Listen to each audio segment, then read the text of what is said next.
10, 9, 8, 7, 6, 5, 4.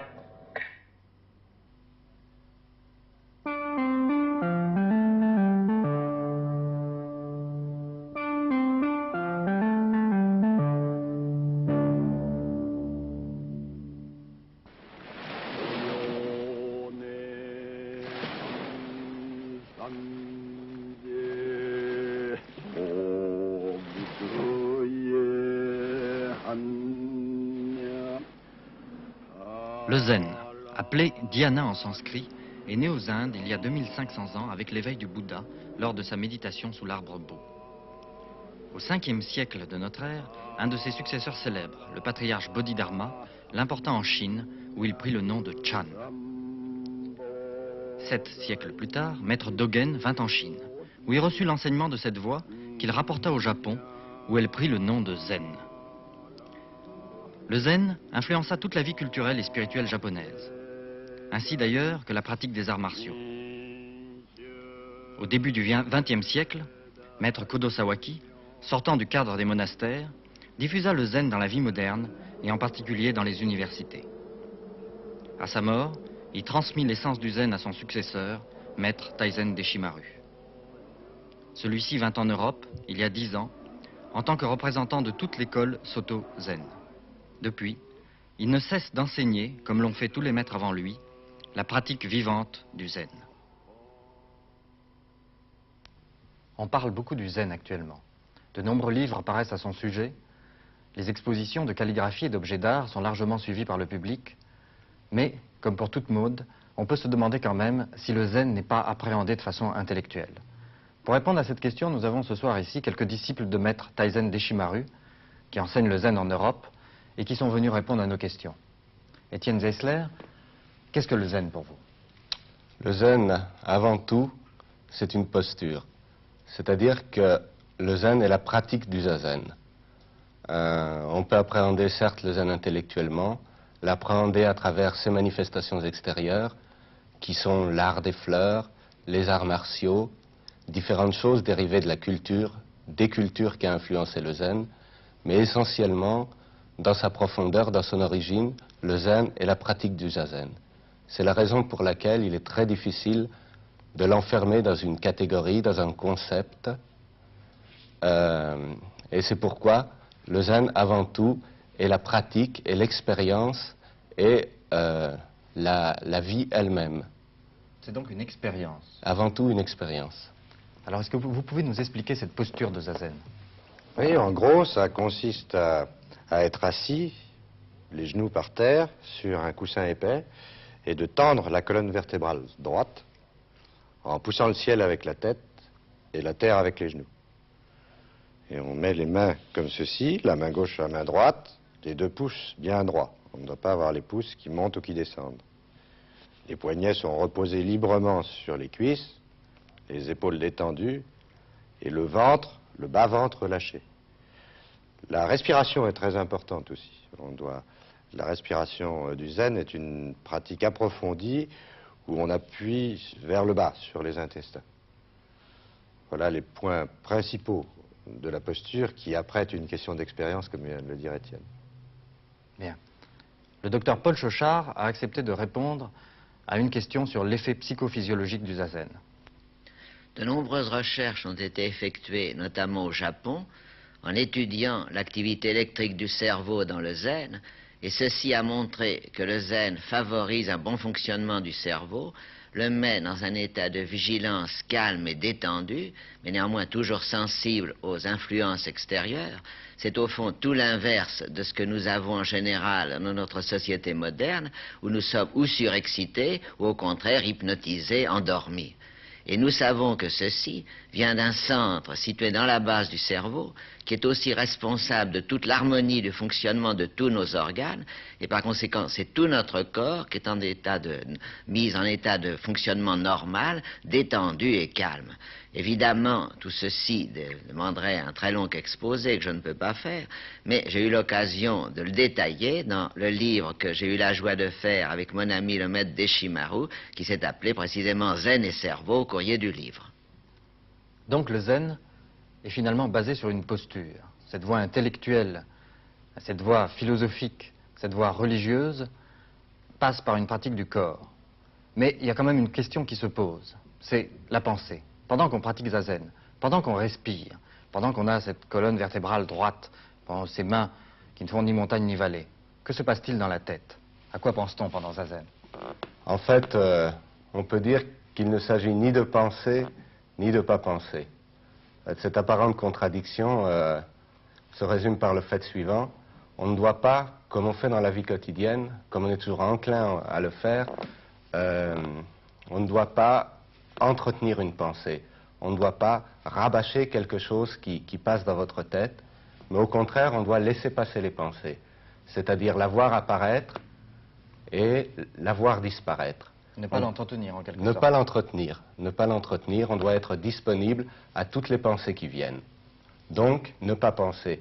Mais ce n'est pas non plus une méditation dans le sens occidental du terme, c'est-à-dire qu'on ne développe pas une pensée, qu'on ne s'approfondit pas sur un problème, mais au contraire, on laisse l'esprit s'exprimer librement, et de cette façon-là, si vous voulez, tout le subconscient remonte et peut ainsi disparaître. Tous les stress de la vie quotidienne remontent à la surface et disparaissent naturellement. C'est en ce sens que le Zazen est un régulateur de la conscience, un régulateur de l'esprit. Mais justement, vous, Malika, par exemple, avant et après Zazen, comment étiez-vous? Avant de commencer Zazen, disons que je menais la vie que mènent toutes les jeunes filles actuellement. Les études, la vie parisienne, la vitesse, etc., la fatigue, un peu de découragement aussi. Et je crois que par la pratique du Zazen, j'ai retrouvé au fond de moi une certaine joie de vivre, un certain sens de la vie, sans doute à travers le fait que c'est une pratique. Et étant une pratique, ça agit sur le corps, ça agit sur l'esprit, ça agit sur la vie quotidienne, à chaque instant.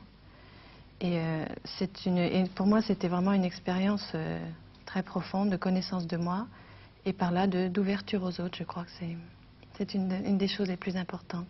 Et vous avez eu l'impression qu'il y a eu transformation à la fois du corps et de l'esprit? Ah, il y a, bien sûr, le Zazen est une posture, donc le corps agit dans la posture et l'esprit agit dans la posture. Donc les deux se transforment ensemble. Mais est-ce que c'est uniquement cela? Parce que malgré tout, il y a dans le Zen un aspect religieux. Alors, c'est uniquement cela. C'est uniquement cela. C'est dans cette pratique-là. Mais il ne faut pas que les gens confondent et pensent que c'est simplement amener à un certain équilibre de la santé ou un équilibre total, corps et esprit. Ça, c'est la condition sine qua non pour traiter les problèmes, pour résoudre le vrai problème de la vie et de la mort, et donc de la souffrance. Nous aurions pu recueillir beaucoup de témoignages auprès des disciples de Maître Deshimaru. Mais le temps manquant, nous avons choisi simplement d'interviewer Madame Hetzel. Le Zen m'a apporté beaucoup plus que je n'aurais espéré. Timide et craintive que j'étais, je suis devenue courageuse. J'étais de santé très précaire, et j'ai retrouvé ma santé. J'ai aujourd'hui 84 ans et je pratique le Zazen depuis 18 ans. Et je peux dire que toute ma nature a été transformée, entièrement transformée. Et je ne puis le recommander à tous ceux qui ont des problèmes. Les problèmes disparaissent et finalement, avec les années qui passent, on trouve un contact avec l'énergie cosmique. On s'harmonise avec cette énergie et en retour, cette énergie vous donne force, elle vous donne courage, elle vous donne la santé, la liberté et, pourquoi pas, la joie de vivre. Étienne, vous êtes cadre dans l'industrie. Comment réussissez-vous à concilier et votre activité professionnelle et votre vie de famille et probablement la vie suragitée que vous êtes obligé de mener avec la pratique de Zazen? En fait, il n'y a pas contradiction entre les deux. Et à l'extrême, il n'y aurait même rien du tout à concilier. Puisque le zen, si vous voulez, englobe tout. Non seulement le zazen, qui est la source, qui est l'essence, mais également tous les phénomènes de la vie quotidienne. Et si vous voulez, le zazen influence la vie quotidienne, englobe cette vie quotidienne, et à travers cette vie quotidienne, on retrouve, si vous voulez, l'esprit du zen, la concentration du zen, et la vie elle-même est le terrain d'expérience de la pratique du zazen. Et vous pratiquez souvent zazen? Ben, le plus souvent que je peux, en général tous les matins. Tous les matins avant de commencer la journée? Avant de commencer la journée. Alors, j'ai une autre question à poser. C'est que là, vous êtes en civil, tout à fait normal, hein, comme n'importe qui. Et votre ami Alain Cassan, lui, est en grande robe, une sorte de kimono noir. Quel est le sens de cette robe? Pourquoi portez-vous cette robe-là? Parce que j'ai voulu expérimenter la tradition qui existe, qui a été transmise de maître à disciple depuis 2500 ans. Alors moi, j'ai choisi une vie personnelle à la campagne. Je n'ai pas de métier avec des impératifs dans la vie sociale urbaine. Et j'ai donc choisi l'expérience qui a été transmise et perpétuée par les maîtres japonais, chinois, indiens, etc. C'est-à-dire que vous êtes devenu moine? Oui, mais je pourrais très bien être moine et être habillé avec une cravate dans la vie quotidienne. Il y a, comme l'a dit Étienne Zessler tout à l'heure, il n'y a aucune incompatibilité.